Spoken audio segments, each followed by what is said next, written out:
वो मुझे बेपनाह प्यार करती थी, पर शायद मैं ही अंधा था। उसके प्यार को देख न पाया, उसे यूं जलील करता रहा, उसके प्यार को ठोकर मार दी और अपनी जिंदगी में आगे बढ़ गया। साल भर बाद में घूमने गया था तो वो लड़की मुझे भीगी भागी हालत में मिली। उसे देखकर मेरे होश उड़ गए थे, खुद पर से काबू खो बैठा, उसे बाहों में भर लिया। तभी उस लड़की ने वो लड़की मेरे बाहों से लिपट गई थी। मेरे अंदर गुस्सा भरा हुआ था। मैंने कहा, स्नेहा क्या कर रही हो? उसने कहा, मैं तुमसे बेपनाह मोहब्बत करती हूँ। उसकी आंखों में आंसू थे, मेरी तरफ देखकर उम्मीद लगाए हुए थी। उसे लग रहा था कि मैं उसे अपना लूंगा, पर मेरा नाम दिव्यांश है। मैं किसी भी हाल में स्नेहा को अपनी पत्नी के रूप में नहीं मान सकता था।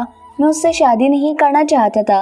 हाँ, बचपन से स्नेहा मेरी दोस्त जरूर रही है, पर आज वो मेरे इतने करीब है, मेरे अंदर उसके लिए जरा भी फीलिंग्स नहीं थी। मैंने उसे दूर कर दिया। वो कहने लगी, दिव्यांश, मुझसे दूर न जाओ, मैं तुमसे बेहद प्यार करती हूँ। हमारे घर वाले भी यही चाहते हैं कि हम दोनों की शादी हो जाए।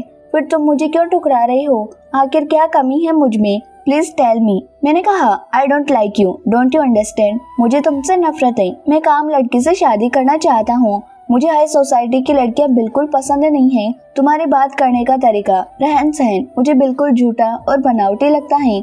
उसने कहा, तुम भी तो एक बड़े ही रईस घराने से हो, हम दोनों का स्टेटस एक जैसा है, एडजस्ट करने में जरा भी दिक्कत नहीं आएगी। तुम जैसा कहोगे मैं तुम्हारे साथ वैसा ढलने को तैयार हूँ। उसकी परवाह किए बिना मैं उसे पीछे धकेल दिया और गुस्से से उसके घर से निकलकर अपने घर के लिए कार में बैठ गया। बहुत ही तेजी से गाड़ी चलाने लगा था। बहुत ही गुस्से में मैं अपने घर पर आ गया। मेरी मम्मी पापा के ऊपर गुस्सा दिखाने लगा कि स्नेहा को आप मुझसे क्यों बांधना चाहते हैं। स्नेहा मेरे पापा के दोस्त की बेटी है, वो दोनों साथ ही बिजनेस भी करते हैं। मेरे पापा कहने लगे, स्नेहा में क्या कमी है? बचपन से तुम दोनों दोस्त हो, एक दूसरे को अच्छे से जानते हो। मैंने कहा, पापा, दोस्ती अलग होती है और शादी का रिश्ता बिल्कुल अलग। मेरी माँ सामने बैठी हुई थी, पता नहीं किसी से बात कर रही थी। उनको तो मेरी जरा भी परवाह नहीं थी। काफी देर मेरे और पापा की बहस सुनने के बाद उसने कहा, दिव्यांश को जो मन में आए करने दो, आप बीच में क्यों पड़ते हो? मैंने माँ की तरफ देखा। इसकी ममता मुझे कभी नहीं मिल पाई थी। नौकर नौकरानी के हाथों में मैं बड़ा हुआ हूँ। मेरी माँ के पास तो मेरे लिए कभी टाइम भी नहीं रहता था। हर टाइम ऐसी पार्टी में जाया करती थी जहाँ बच्चों को लेकर नहीं जाते हैं। मैं अपनी माँ की एक झलक पाने के लिए बचपन में तड़पता रहता था, रोता रहता था, रात में उनके साथ सोने की जिद करता था। नौकर नौकरानी मुझे संभाल नहीं पाते थे, पर मेरी माँ जब आती, शराब के नशे में लड़खड़ाती हुई आती, अपने कमरे में चली जाती। नौकर नौकरानी मुझे उनके पास नहीं जाने देते। कभी मौका मिल जाता तो उनके पास चला जाता, वो दूर झड़क देती। कभी कभी उनके इंतजार में रोता रोता मैं सो जाता था। माँ क्या होती है मुझे कुछ भी नहीं पता, बस एक मीरा माँ थी। मीरा माँ ने ही मुझे पाल पोस कर बड़ा किया था और मीरा माँ की बेटी कुसुम से ही मैं प्यार करने लगा था। कुसुम मुझे बेहद अच्छी लगती थी, सीधे सादी लगती थी। मुझे ऐसा लगता था कि उसके साथ घर बसा लूंगा तो मेरे बच्चों को वो सब कुछ नहीं झेलना पड़ेगा जो मैंने अपनी जिंदगी भर झेला था। अपनी माँ से ज्यादा मेरा माँ से लगाव था, तो उनको भी खुशी मिलेगी अगर मैं उनकी बेटी से शादी करूँ तो। मम्मी पापा से बहस खत्म हो जाने के बाद मैं सीधे कुसुम के पास चला गया, उसकी बाहों से लिपट गया। कुसुम कहने लगी, क्या बात है, आज इतने परेशान क्यों हो? मैंने कहा, मेरे मम्मी पापा मेरी शादी स्नेहा से करवाना चाहते हैं। उसने कहा, क्यों ना हम दोनों शादी कर लें, ये मुसीबत ही टल जाएगी। थोड़ी देर उसकी तरफ देखने लगा। कुसुम से शादी करना तो चाहता था, शायद इतनी जल्दी नहीं थी मुझे, मैं उसे अच्छे से जानना चाहता था। अक्सर मेरे साथ जब भी कुसुम शॉपिंग पर जाती, हमेशा महंगी महंगी चीजों में ही उसकी नजर होती थी। मुझे नहीं पता था कुसुम से शादी करूंगा तो आगे चलकर वो मेरे बच्चों पर ध्यान रखेगी या नहीं, या मेरी की चकाचौंध में वो भी खो जाएगी। मैं पीछे हट गया, अपने घर आ गया। मेरी तो जिंदगी ऐसी थी, आगे खंडर तो पीछे खाई। अगर अच्छी तरह से मेरी परवरिश हुई होती तो आज मेरा ये हाल ना होता। यही सोच रहा था तभी मेरे मोबाइल में घंटी बजी। देखा तो स्नेहा का नंबर था। मुझे बहुत ही गुस्सा आया। मैंने उसका फोन उठाया, जोर से गुस्से से कहा, क्या चाहती हो तुम? उसने कहा, तुमसे कुछ नहीं चाहती, बस दोस्ती चाहती हूँ। फिलहाल इसे दोस्ती तक का ही रिश्ता रखते हैं। मैं समझ चुकी हूँ, तुम्हें और वक्त चाहिए, यूँ मुझे दुख मत दो। दिव्यांश, प्लीज चलो ना, कहीं बाहर चलते हैं। उसकी बातें सुनकर मेरे मन में थोड़ी ठंडक पहुँची थी। मैंने कहा, आज मैं बहुत थका हुआ हूँ, कल कहीं चलते हैं। ऐसा नहीं था कि मैं स्नेहा से नफरत करता था, बचपन से ही वो मेरी दोस्त है, पर मैं उस जैसी हाई सोसाइटी की लड़की से शादी नहीं करना चाहता था। अगले दिन मैंने स्नेहा को मिलने के लिए बुलाया तो वो खुश हो गई, मेरे पास आ गई। हम दोनों समुद्र के किनारे बीच में बातें कर रहे थे। एक शर्ट और टॉप पहने हुए थी। अक्सर वो मॉडर्न कपड़े ही पहनती थी। उसके भी चाल चलन मुझे लगता है मेरी माँ जैसे ही होंगे। स्नेहा में एक खास बात थी कि वो थोड़ी शांत स्वभाव की थी। मेरी माँ बहुत ही गुस्से वाली थी। हम दोनों बड़े ही खामोशी के साथ बातें कर रहे थे। स्नेहा मेरी तरफ देखने लगी। जब मैंने उसका चेहरा देखा तो बेहद ही खूबसूरत थी। हल्का सा मेकअप कर रखा था, होठों में लाल लिपस्टिक थी। उसके खुले बाल ठंडी हवा में उड़ रहे थे। दूध सा सफेद रंग था, काफी अच्छी फिगर थी। अचानक कहने लगी, चलो ना पानी के अंदर चलते हैं। मैं भी शॉर्ट्स में ही था तो उसके साथ पानी के अंदर जाने लगा। जैसे ही हमारे जिस्म को पानी छुआ मुझे ठंडक पहुंचने लगी थी। स्नेहा के साथ मुझे एक शांति हमेशा ही महसूस होती थी। हमारा रिश्ता तब से खराब होना शुरू कर दिया था जब हमारे इस रिश्ते को हमारे घर वाले शादी का नाम देना चाहते थे। मैं किसी भी हाल में स्नेहा से शादी करने को तैयार नहीं था। मेरे दिल में उसके लिए कोई ऐसी फीलिंग्स नहीं थी। पानी में चलते चलते अचानक लड़खड़ाई और स्नेहा ने मेरा हाथ पकड़ लिया। शायद उसका बैलेंस बिगड़ने लगा था। मैंने कहा, स्नेहा यूं हाथ मत लगाया करो। वो मेरी तरफ देखने लगी, आंखें झपकाकर कहने लगी, मैं तो बस गिरने वाली थी इसलिए तुम्हारी मदद ली। और मैंने पहले ही कह दिया है कि शादी की अगर डिसीजन अभी नहीं ले सकते तो तुम थोड़ा वक्त ले लो। मैं तो बस अपने दिल की बात तुमसे कही है। मैं नहीं चाहती तुम पर किसी तरह का दबाव बनाऊं। अगर तुम्हारा जवाब ना भी होगा तो कोई बात नहीं, पर फिलहाल तुम कोई जवाब ना ही दो तो ठीक रहेगा। इस रिश्ते को ऐसे ही रहने देते हैं। मेरी तरफ बड़ी प्यार भरी निगाहों से देख रही थी। मैं सोचने लगा, हमारा रिश्ता पहले जैसा कैसे रह सकता है। पहले हम दोनों दोस्त थे, हंसी मजाक करते थे, लेकिन जब से स्नेहा ने मुझे ये कह दिया कि वो मुझसे प्यार करने लगी है, मैं उसके साथ वो दोस्ती महसूस नहीं करता। मेरे अंदर एक अजीब सा दबाव बना पड़ा है। मैं क्या करूं, मेरी कुछ भी समझ में नहीं आता है। स्नेहा बड़े प्यार से अभी भी मुझे देखे जा रही थी। कहने लगी, मुझे बहुत भूख लगी है, चलो ना दिव्यांश अब कुछ खाते हैं। बीच के किनारे ही पानी पूरी वाला खड़ा था। स्नेहा ने उसकी ओर इशारा करते हुए कहा, वहाँ चलते हैं। मैं एक रईस इंसान हूँ, मुझे इस तरह से रोड से खाना पसंद नहीं है, पर स्नेहा को बहुत पसंद है। जब भी बीच में आती हैं कुछ न कुछ खरीद के जरूर खाने लगती हैं। कहती हैं कि खारे पानी से मुझे भूख लगने लगती है। मैं उसकी तरफ देखकर मुस्कुराने लगा था। कितनी भुक्कड़ है। दोनों ने पानी पूरी खाया, फिर कहा, स्नेहा चलते हैं। उसने झट से मेरा हाथ पकड़ लिया। कहने लगी, अभी तो शाम ढलने लगी है, थोड़ी देर यहाँ बैठकर लहरों की आवाज सुनते हैं। हम ऐसे ही रेत पर बैठ गए थे। स्नेहा ने हल्के से मेरे हाथ के ऊपर अपना हाथ रखा हुआ था। अपनी उंगलियों से मेरे हाथ को सहला रही थी। जाने क्यों मुझे भी अच्छा लग रहा था। मैंने उसे मना नहीं किया। मैं सोचने लगा, स्नेहा जब भी मेरे साथ बाहर निकलती हैं, कोई ऐसी जगह पर ही आती हैं। कभी कोई बीच हो या कोई जंगल हो या कोई एडवेंचर स्पॉट हो, उसे ये सब चीज बहुत पसंद है। दूसरी ओर मैं कुसुम को अपने साथ कहीं ले जाना चाहता। वो अक्सर शॉपिंग करने की ही जिद करती। कहती, मुझे शॉपिंग करने का बहुत शौक है। हालांकि उसकी माँ हमारे घर की नौकरानी है, महंगी महंगी शॉपिंग करती हैं। उसका बिल मैं ही देता हूँ। मुझे लगा था कि कुसुम गरीब है, शायद शॉपिंग से ही उसे खुशी मिलती होगी, पर अपनी बच्चों का ध्यान जरूर रखेगी। मन ही मन सोचने लगा, इन दोनों लड़कियों में से अपने लिए किसे चुनूं। मैं नहीं चाहता था छोटे दिव्यांश को भी इस दर्द से गुजरना पड़े जिस दर्द से बचपन में मैं गुजरा था। मेरे ऊपर माँ बाप का साया नहीं था, वो दोनों ही अपनी दुनिया में थे। मेरे पापा तो फिर भी मेरा ध्यान रख लिया करते थे, कभी कभी घूमने ले जाते थे। अपने वक्त का थोड़ा सा हिस्सा हर दिन मुझे दिया करते थे, पर मेरी माँ ने शायद मेरे साथ ऐसा कभी कुछ नहीं किया था। स्नेहा के साथ बीच के किनारे बैठा हुआ था कि कुसुम का कॉल आ गया। कहने लगी, दिव्यांश चलो ना हम दोनों शादी कर लेते हैं। तुम अपने मम्मी पापा को मेरे बारे में बता दो, ये सारी समस्या का हल निकल आएगा। कह दो कि हम एक दूसरे से बेहद प्यार करने लगे हैं। स्नेहा मेरी तरफ बड़ी गौर से देख रही थी। मैंने कहा, अभी नहीं कह सकता। शायद उसने मेरी बात सुन ली थी। मैंने कहा, कुसुम मैं तुमसे बाद में बात करता हूँ, अभी मैं बहुत बिजी हूँ कि कहकर मैंने फोन काट दिया। स्नेहा मेरी तरफ देखने लगी जैसे उसके मन में सैकड़ों सवाल थे। मैं उसकी तरफ देखने लगा, कहीं से मेरे और कुसुम के बारे में पता तो नहीं चल गया। काफी भारी आवाज में स्नेहा ने मुझसे पूछा, कुसुम और तुम दोनों साथ में हो क्या? उसके चेहरे का रंग बिल्कुल बदल चुका था। जो लड़की अभी खुश नजर आ रही थी, उसके अंदर मुझे घबराहट और दर्द नजर आने लगा था। मैंने कहा, देखो स्नेहा, मैं किसी अमीर घराने की लड़की से शादी नहीं करना चाहता। मैं जैसे लड़की को अपनी पत्नी के रूप में चाहता हूँ, वो सारे गुण कुसुम में हैं। इतना मेरे मुंह से निकला नहीं था कि स्नेहा की आंखों में टप टप आंसू बहने लगे। उसने कहा, दिव्यांश, मैं तुम्हें बचपन से ही पसंद करती हूँ। जब पापा ने कहा कि वो तुम्हारे साथ मेरा रिश्ता करवाना चाहते हैं, मेरे मन की मुराद पूरी होने वाली थी। मैं खुद भी नहीं जानती थी कि तुमसे कितना प्यार करती हूँ। तुम्हारे साथ समुद्र के किनारे न जाने हमने कितना वक्त साथ गुजारा है। जंगल में दोनों साथ निकल जाते थे, कितनी जगह साथ में बिताए। क्या एक पल के लिए भी मैं तुम्हें अच्छी नहीं लगी? मेरे अंदर कुछ कमी है क्या? तुम मुझे बता सकते हो। मैंने कहा, मुझे ऐसी लड़कियां पसंद नहीं हैं जो अपने आप को काफी मॉडर्न दिखाती हैं, वेस्टर्न कपड़े पहनती हैं, शराब पीती हैं, सिगरेट के गस्ते लगाती हैं। ऐसी लड़की को मैं अपनी पत्नी के रूप में नहीं मान सकता। और तुम्हें तो क्लब पार्टी का भी बहुत शौक है।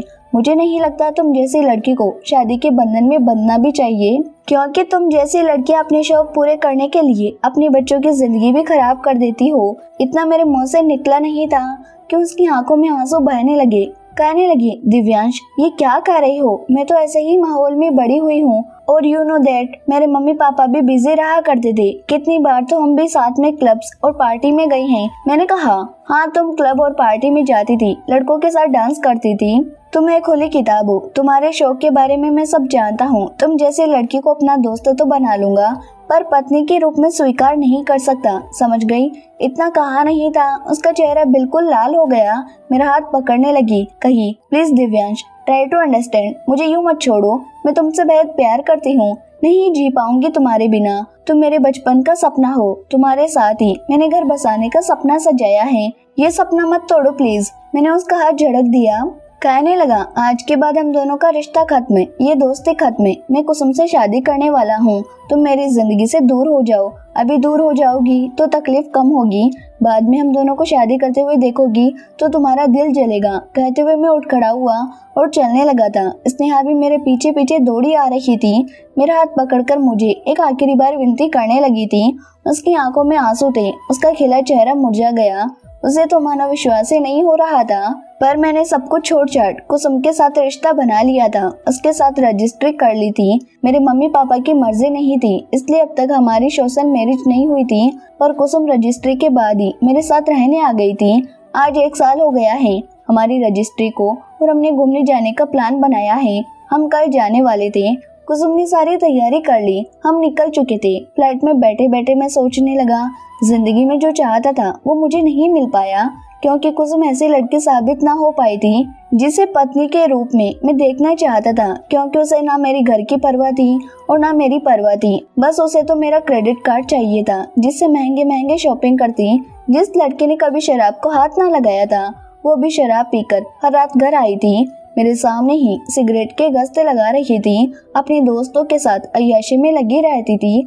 वो ऐसी लड़की साबित ना हो पाई थी। इसलिए मैंने दोबारा कभी अपने मम्मी पापा से हमारी सोशल मैरिज की बात भी नहीं की थी, क्योंकि जो लड़की ऐसी है, मुझे नहीं लगता कि वो माँ बनने के बाद भी मेरे बच्चों को देखेगी। इस 1 साल के दौरान हम दोनों के बीच में काफी बार झगड़ा हुआ। ऐसे परेशान हो चुका था। हर बार झगड़े के बाद वो मुझे मना तो लेती थी, पर अपने आप को उसने बदलने की कोशिश ना की।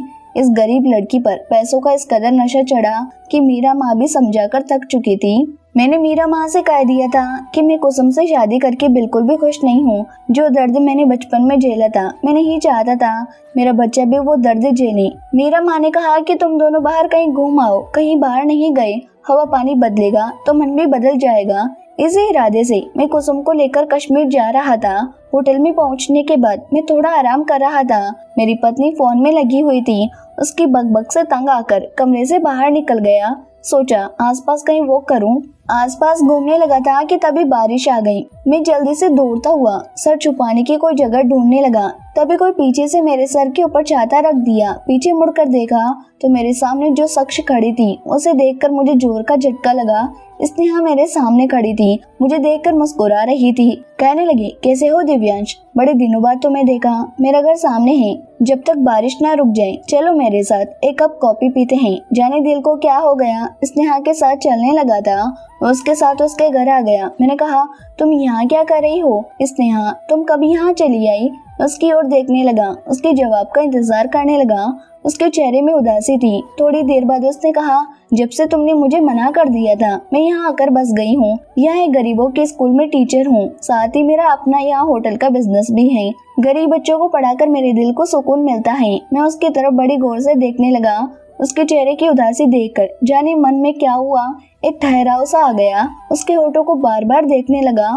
मैंने उसे ठुकरा दिया। वो ये सब कुछ छोड़कर इतनी दूर आ गई और आज गरीब बच्चों को पढ़ा रही है। अमीरी के कोई लक्षण अब इसके अंदर नहीं थे, बिल्कुल यहाँ के रंग में ढल गई थी। यहाँ के लोगों जैसे कपड़े पहन रखे थे, बेहद ही खूबसूरत लग रही थी। मुझसे कहा था, तुमसे बेइंतहा मोहब्बत करती हूँ, और मैंने इस लड़की के दिल को चकनाचूर कर दिया था। इसकी मोहब्बत का जवाब मैंने नफरत से दिया था। पर आज ये मुझसे मिली तो सब भुलाकर मुझे अपने घर ले आई। तभी मेरे दिल में घबराहट सी होने लगी, कहीं इसने शादी तो नहीं कर ली? मैंने उससे पूछा, और कौन कौन रहता है तुम्हारे साथ? वो कहने लगी, मैं अकेले ही रहती हूँ। सुना है तुमने कुसुम से शादी कर ली है। मैंने कांग्रेचुलेशन दिव्यांश, तुम्हें तो तुम्हारी मंजिल मिल गई है, पर मेरी मंजिल तो कहीं खो गई है, या फिर रास्ता ही भटक गई हूँ। ये कहकर उसकी आंखें भर आई थी कि स्नेहा अभी भी मुझसे मोहब्बत करती है। ये वही लड़की थी जो एडवेंचर पसंद करती थी और आज अपनी बोरिंग भरी जिंदगी से दूर आकर कश्मीर में अपनी जिंदगी अपना आशियाना बना लिया। मेरी माँ का कोई छाप अब उसके अंदर नजर नहीं आता था। घर को बड़े अच्छे से सजा रखा था। मैं गौर से इसका घर देखने लगा। मेरे सामने एक नई स्नेहा बैठी हुई थी और मेरी जिंदगी अभी भी इसी नरक में थी जहाँ मैं पहले था, और स्नेहा को ठुकराकर मैं हार गया था। मैं उसके पास आकर बैठ गया, स्नेहा का हाथ पकड़ लिया, कहने लगा, स्नेहा, मैं तुम्हारा उदास चेहरा नहीं देख सकता। कहकर जाने उसके दर्द का एहसास होते ही उससे बिल्कुल चिपक गया। अपने होठ उसके होठों पर रख दिए, उसे चूमने लगा कि अचानक उसने ही मुझे पीछे धकेल दिया। कहने लगी, क्या कर रहे हो? तुम शादीशुदा हो, तुमने बहुत देर कर दी है दिव्यांश, सब कुछ खत्म हो गया। कहकर वो उठकर जाने लगी। मैंने उसका हाथ पकड़ लिया, उसे अपने सीने में खींच लिया, उसे कसकर अपनी बाहों में ऐसे भर लिया जाने कितना दुख मेरी जिंदगी में था, और उस एक पल में मैं अपनी जिंदगी को जी लेना चाहता था। मेरी आंखों में आंसू आ गए थे। मैंने अपनी जिंदगी में क्या भूल कर दी थी। मैंने कहा, स्नेहा, मुझे अपनी जिंदगी में अपनी दुनिया में शामिल कर लो। मैं यही जिंदगी जीना चाहता था जो आज तुम जी रही हो। कहकर मैं उसके गालों को चूमने लगा। वो थोड़ी घबराई हुई थी। मैंने कहा, स्नेहा, अगर तुम मुझसे थोड़ी सी भी मोहब्बत करती हो तो आज मुझे मत रोकना। मेरे सीने में जाने कितने जन्मों का दुख था, और इस एक पल में स्नेहा के प्यार में डूबकर अपने दिल को सुकून पहुंचा लिया था। पूरी रात मैं उसके साथ था और मुझे उसके साथ जो मिला था वो था सुकून। जब सुबह उठा तो मेरी मोबाइल रिंग होने लगी। पूरी रात बीत गई थी। शायद मेरी पत्नी को अब मेरी याद आ गई। कहने लगी, कहाँ हैं आप? मैंने कहा, मैं अपनी होने वाली पत्नी के साथ हूँ। उसने कहा, क्या कह रहे हो? मैंने कहा, मैं स्नेहा के साथ हूँ, सारी रात उसके साथ था, अब मैं उसी के साथ शादी करने जा रहा हूँ और तुम्हें मैं तलाक दे दूंगा। कहकर मैंने स्नेहा की तरफ देखा। उससे कहा, स्नेहा, अगर तुम्हें मुझ पर थोड़ा सा भी भरोसा है तो अभी के लिए मैं जा रहा हूँ, जल्दी लौटूंगा। ये सुनकर स्नेहा की आंखें भर आई, मुझसे लिपट गई। कहने लगी, मुझे छोड़कर मत जाओ, एक बार मुझे यूँ छोड़कर गए थे। 1 साल की लंबी जुदाई सही मैंने, अगर तुम उसके पास चले जाओगे तो दोबारा लौटकर नहीं आओगे। मैं जानती हूँ कुसुम चालाक औरत है, किसी तरीके से सोने का अंडा देने वाले मुर्गे को नहीं छोड़ने वाली।